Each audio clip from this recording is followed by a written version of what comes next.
Welcome to my mini-series on perimenopause and specifically supporting digestive issues in perimenopause. So let's just start by explaining a little bit about what might be happening in perimenopause and why is your IBS getting worse, or possibly why have you started getting digestive issues as your hormones have changed. So first thing is that when estrogen declines, this can have an effect on multiple aspects of the gut. And I should probably have started with all the different aspects of our guts that cause symptoms or don't cause symptoms, and involved in having a healthy gut in altogether.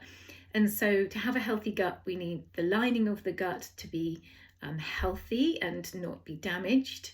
We need to have good enzyme and production. We need to have good stomach acid, so good digestive function. We need to have balanced gut bacteria, good elimination and transit time. We don't want to be overly sensitive in the lining of the gut. And we want to have normal reactions to food. So we don't want to have our immune system on red alert, creating all sorts of reactions and release of histamine. So there's loads of things that can go out of balance generally with our gut health. But during perimenopause, we're seeing these fluctuations in hormones, and these can have a knock-on effect. So I'm going to talk you through what those are. And then today we'll make a start on just how we can start supporting that. So estrogen is one of the ones we think of, don't we, during perimenopause. And there can be that assumption that estrogen is just nosediving, and that's where we need to place all our attention. But during that phase, actually what often happens is that estrogen and progesterone are in fluctuation, and your estrogen might not just be plummeting, it might be just going up and down. And it obviously eventually is going to be declining. But what happens first is that progesterone declines first. And when progesterone starts to decline, this can actually cause an imbalance in ratio between estrogen and progesterone, and can actually provide symptoms of estrogen dominance. So I'm not saying that you necessarily are making too much estrogen, but the ratio might be out of balance because progesterone might be getting a bit too low. So there's all sorts of ways that your hormones are going to be in flux during this time. It's not just a steady plummet. But regardless of that, even if let's make an assumption that your estrogen is decreasing, your estrogen has a protective role for the gut lining. The gut lining is part of our immune system. It's helpful for absorption. It keeps food and bugs and all sorts in the digestive system, so it can be dealt with in the correct way. If that's food, then the nutrients are absorbed and digested. If it's some kind of bug or pathogen, that's going to be dealt with by the immune system. But in the case of a damaged gut lining, which can happen through stress, illness, medication, many factors, then what we sometimes see with a damaged gut lining is we can start to see that food and pathogens go through that membrane into the bloodstream and can start stimulating an immune response. So the gut lining is protected in some cases by estrogen. And so when estrogen starts to decline, we get this lack of protection.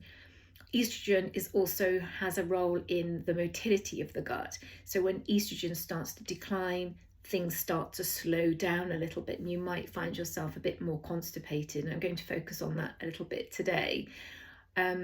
Another thing that can affect constipation, and I won't talk too much about it today, but is your thyroid health. And actually our thyroid is a very sensitive gland. It's sensitive to stress, it's sensitive to nutrients, it's sensitive to fluctuations in hormones. And if your thyroid is slightly on the sluggish side, which is possible without you having a diagnosis of a thyroid condition or thyroid problem, this also can have a role in slowing down your gut motility and causing constipation and sluggish bowels. So we have this decrease in estrogen, which can make us a lot more sensitive in the gut lining. We have the decrease in estrogen that can also make things a bit more sluggish. And there's more as well, which I'll go into in another video. But if sluggishness and constipation is your issue that you're noticing in this time that you're going through at the moment, there's a few things that you can do to get started with supporting that. So the most simple thing is to think about your fibre. Now, of course, I'm aware that if you have got IBS or digestive issues, fibre can also be a problem, and fibrous foods can also trigger upset tummies, bloating, wind, and all sorts of other things. So if that's you, then just keep an eye on, which fibrous foods or which foods are causing that problem, and just focus on, for now, the other foods that are not so problematic. And it sounds like there might be some more healing and repair to do.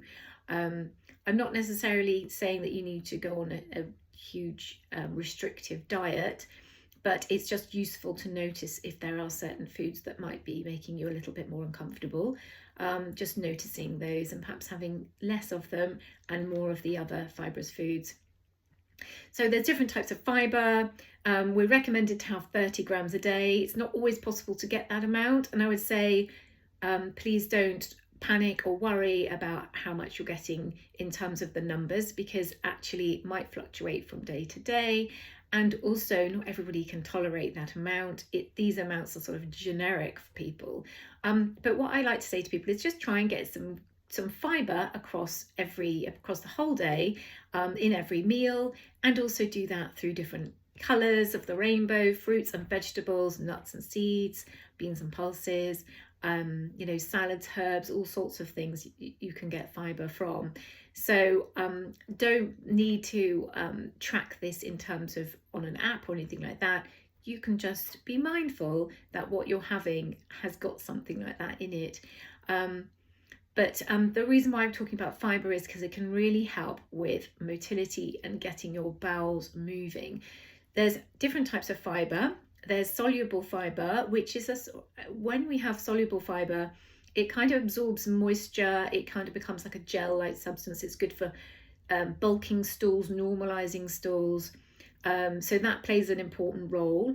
And then we've got insoluble fibre, which we used to call roughage, which is almost like it brushes through the digestive system, sweeping through. And so it has a slightly different role. So it's useful to have a combination. To be honest, a lot of foods are just naturally, fruits and vegetables, nuts and seeds are pretty much a combination of the two. But you might find, if you have had digestive issues for a while, you might have pinpointed whether there's certain types of fibre that don't suit you. So starting off with fibre is a good place to start. If you are a bit sluggish, just have a look at what you're eating and see if that could be improved. A really good one for getting the bowels moving is kiwi fruits. 2 of them a day can be really effective, but you might also have foods like plums and stewed apple, papaya, soaked chia seeds. They need to be soaked in liquid and they need to form that sort of gloopiness. But that can be helpful, and adding flax seeds and nuts and seeds to things. So just start off gently and see how you go. If you think, actually, I'm all right for fibre, or fibre is a bit tricky, but I have got sluggish bowel movements, it might be worth thinking about your thyroid health. If you've already had a blood test and the doctor says, no, you're absolutely fine, first of all, that might not be the case, because the TSH test is very limited in the information that it provides. It's possible to have a normal TSH result and have issues with the thyroid. Also, the reference ranges are really broad, so it is possible that your thyroid could be a bit sluggish and it's just not being flagged up.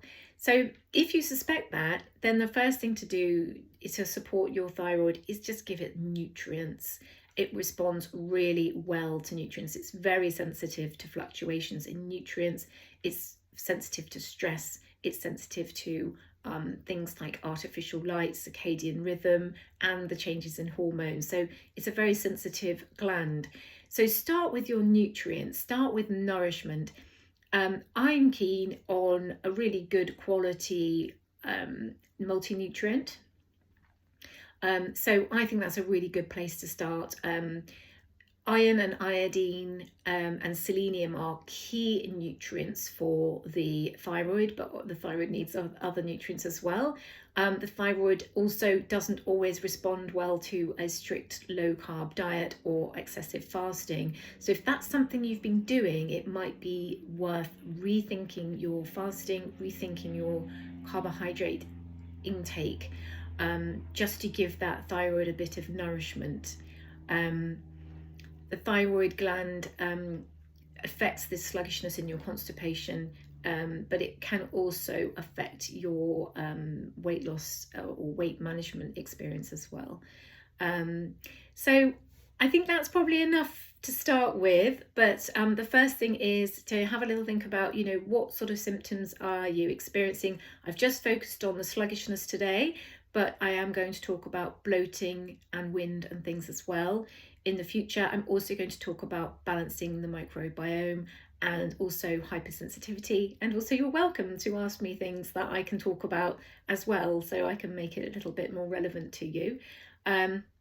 So start off with the fibre, adding something to each meal. So if it's breakfast, maybe you can add some bitter leaves with your, if you're having omelettes or something, or putting some veggies in omelettes or eggs on the side of your eggs. If you're having porridge or cereal, is getting your nuts and seeds in there, and your fruit. If you're having yogurt, the same thing.